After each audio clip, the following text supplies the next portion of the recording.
زندگی بدل دینے والا بیان، مولانا جرجیس کی آواز میں بہت ہی زبردست بیان. سنو دوستو اس بیان کو. سینے پہ لگتا ہے تو لگنے دے، تو نے میرے خلاف اس کو اکسایا. دیکھ اپنے بیٹے کی گردن لٹکی ہوئی اور آج کیوں رو رہی ہے. یہ ہنسنے اور رونے کا سبب مجھے پتہ نہیں چلا. کیوں پہلے ہنستی ہے اور بعد میں روتی ہے. کہتی ہے حجاج یہ تو نہیں سمجھے گا. حجاج نے کہا وہی تو سمجھنا چاہتا ہوں.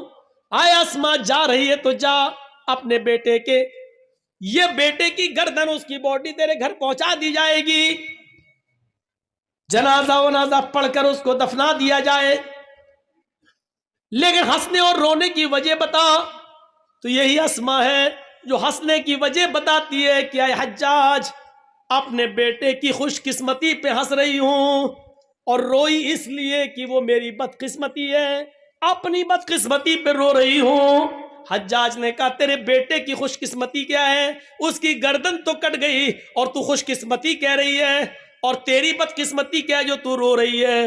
اس نے کہا حجاج میرے بیٹے کی خوش قسمتی ہے کہ گردن کٹنے کے بعد، جان چھیننے کے بعد، اس کے جسم کو، اس کی گردن کو اس کے جسم سے الگ کرنے کے بعد، سب کچھ چھیننے کے بعد بھی تو نے میرے بیٹے کی مسکراہٹ نہیں چھین سکا ہے. آئے حجاج کعبے کی دیوار پہ لٹکا ہوا میرے بیٹے کی گردن مسکراتے ہوئے کہہ رہی ہے ابھی شہید کے مرنے کا وقت نہیں آیا ہے. اللہ کی راہ میں جو قتل کر دیا جائے وہ مرتا کہاں ہے، وہ تو زندہ ہے. میرے بیٹے کی کٹی ہوئی گردن، ہنستا ہوا چہرہ یہ کہہ رہا ہے کہ میرا بیٹا مرا نہیں ہے، ابھی اس خطیب کے مرنے کا وقت نہیں آیا ہے. اچھا تو تیری بدقسمتی کیا ہے؟ آئے حجاج میں رو اس لیے رہی ہوں کیونکہ یہ میری بدقسمتی ہے کہ اللہ نے مجھے میری کوکھ سے ایسا بہادر ایک ہی بیٹا دیا ہے. اپنی بدقسمتی پہ اس لیے رو رہی ہوں کہ اگر میرے اور بیٹے ہوتے، 1000 بیٹے بھی ہوتے، تو آج اپنے 1000 بیٹوں کی گردنوں کو کعبے کی دیوار پہ لٹکتا ہوا دیکھتی. میرے بھائیوں جہاں اللہ کے نبی نے عورت کو شیطان کا جال کہا ہے، لیکن اس عورت کی خوبی دیکھو کہ وہ اپنے بیٹے کی شہادت پر مسکرا رہی ہے اور اپنے بیٹے کی کٹی ہوئی گردن کو دیکھتی ہے تو مسکراتی ہے اور اپنی بدقسمتی پر رو رہی ہے.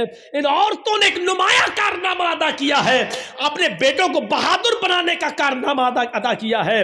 میرے بھائیوں عورتیں کبھی کسی میدان میں پیچھے نہیں رہی ہیں، کبھی کسی میدان میں عورتیں پیچھے نہیں رہی ہیں. کبھی کسا کے نبی کے پاس آ کر کہتی تھی اے اللہ کے نبی قیامت کے دن یہ مرد جنت میں پہلے جائیں گے، ہم بعد میں، اس لیے کہ آپ نے جہاد کا حکم دیا ہے. یہ مرد بڑھ چڑھ کر حصہ لیتے ہیں، یہ جہاد میں جاتے ہیں، پھر اللہ کی راہ میں